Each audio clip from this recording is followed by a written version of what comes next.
We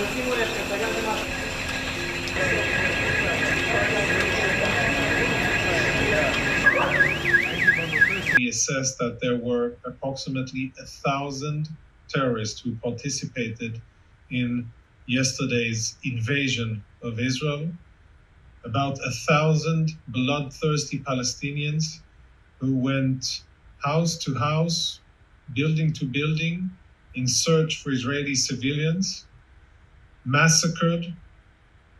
Approximately 700 Israelis have been killed, and that's civilians and military included, and more than 2,100 have been wounded. It is by far the worst day in Israeli history. Never before have so many Israelis been killed by one single thing, let alone enemy activity, on one day.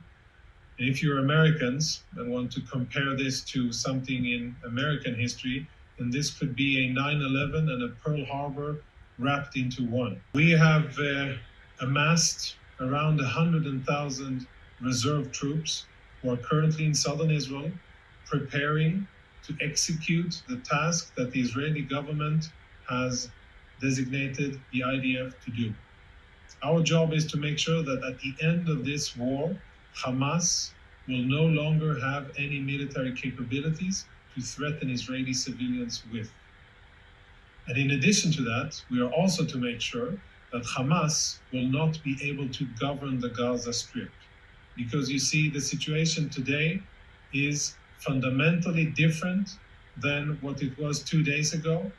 And at the end of this war, we will change the situation for the better around our border in Gaza, and it will be much better for Israeli civilians, and it will be better for the Palestinians as well.